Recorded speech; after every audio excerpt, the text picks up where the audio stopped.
राजेश अपनी भाभी नीलम का लाडला था।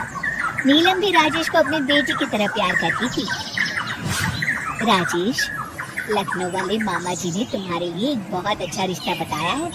लड़की बहुत अच्छी है, अब तुम शादी कर लो। अरे नहीं भाभी, शादी तो बर्बादी है। भला तुम्हारे हाथों के खाने में जो स्वाद है वो किसी और के हाथों में कहाँ। मुझे अभी शादी नहीं करनी भाभी। राजेश की ना नुकुर करने के बावजूद घर वाले उसकी शादी करवा देते हैं, लेकिन फिर भी राजेश अपनी भाभी का पल्लू नहीं छोड़ता। वो अपनी पत्नी को बिल्कुल तवज्जो नहीं देता था। उसके लिए उसकी पत्नी सुधा का होना ना होना बराबर था। अरे राजेश, तुम अकेले बाहर जा रहे हो, सुधा को भी लेते जाओ। अरे क्या भाभी, हफ्ते में एक दिन तो छुट्टी मिलती है और आप वो भी खराब करना चाहती हैं। सुधा बाहर जाके क्या करेगी, वो घर में ही ठीक है। वैसे मुझे देर हो रही है भाभी, चलता हूँ मैं। राजेश की इस बेरुखी से सुधा हमेशा उदास रहती थी। फिर एक दिन नीलम इस विषय को लेकर अपने पति से चर्चा करती है। सुनिए जी, राजेश को कब अकल आएगी? वो तो सुधा की बिल्कुल कदर ही नहीं करता। अब आप ही बताइए, ऐसे कैसे चलेगा? तुम ठीक कहती हो, राजेश को सही रास्ते पर लाना ही पड़ेगा। चलो, मैं तुम्हें एक उपाय बताता हूँ। फिर 2 दिन के बाद नीलम बाजार से खरीदारी करके घर लौटती है। ये लीजिए माँ जी, मैं आपके लिए नई साड़ी लेकर आई हूँ। बबलू, ये तुम्हारे लिए। नीलम सबके लिए कुछ न कुछ लेकर आती है। भाभी, आप मेरे लिए कुछ नहीं लेकर आई क्या? अरे राजेश, तुम क्या समझते हो, मैंने कोई बैंक खोल रखा है या फिर घर के आंगन में पैसों का पेड़ लगा रखा है? तुम हर बात के लिए मुझसे उम्मीद क्यों रखते हो? अब बड़े हो गए हो, अच्छा कमाते हो। क्या भाभी, मैं तो बस। अरे बस भी करो, तुम्हारी ये बच्चे जैसी ना समझ बातें सुनने के लिए मेरे पास बिल्कुल वक्त नहीं है। नीलम राजेश को झिड़क कर वहाँ से चली जाती है। राजेश अचानक अपनी भाभी का ये रूप देख असमंजस में पड़ जाता है।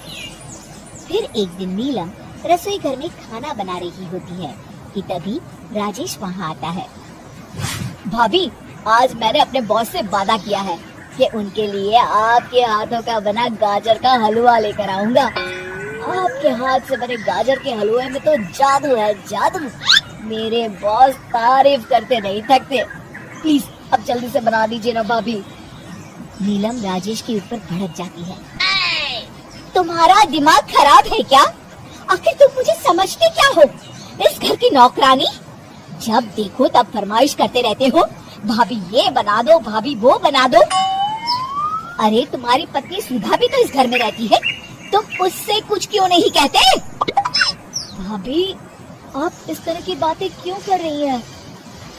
अरे बस भी करो राजेश, मेरा दिमाग और मत खराब करो, जाओ यहाँ से।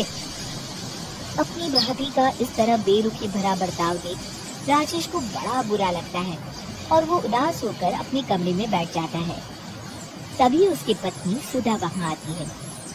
क्या हुआ जी, आप इस तरह उदास क्यों बैठे हैं? राजेश अपनी पत्नी को सारी बात बताता है। राजेश की बात सुनकर सुधा मुस्कुरा के कहती है, बस इतनी सी बात। चलिए जी, मैं आपके बॉस के लिए गाजर का हलवा बना देती हूँ। अरे छोड़ो, तुमसे नहीं हो पाएगा, रहने दो। आप तो बस देखते जाइए जी, अभी आती हूँ मैं। थोड़ी देर के बाद सुधा हलवा बना के राजेश को देती है। फिर राजेश अपने ऑफिस चला जाता है। शाम को जब राजेश घर आता है तो खुशी के मारे अपनी पत्नी सुधा को गले लगा लेता है। अरे वाह सुधा, तुमने तो कमाल कर दिया। सच में क्या स्वादिष्ट हलवा था। मेरे बॉस बहुत तारीफ कर रहे थे और इस हफ्ते घर आ रहे हैं तुम्हारे हाथों का खाना खाने। और इतना ही नहीं, उन्होंने मेरा प्रमोशन भी कर दिया है।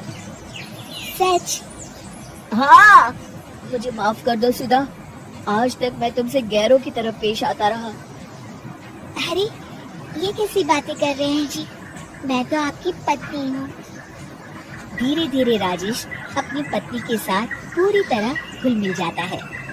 और अपना ज्यादातर समय सुधा के साथ बिताने लगता है और उसकी हर छोटी मोटी जरूरतों का ख्याल भी रखता है। ये देख राजेश के भैया और भाभी बहुत खुश होते हैं। फिर एक दिन राजेश और सुधा बाहर से घूम कर आते हैं।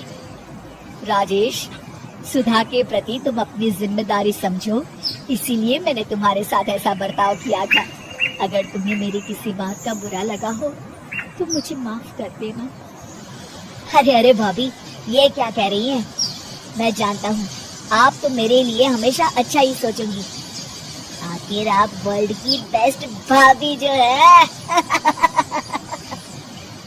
इसे कहते हैं अंत भला तो सब भला।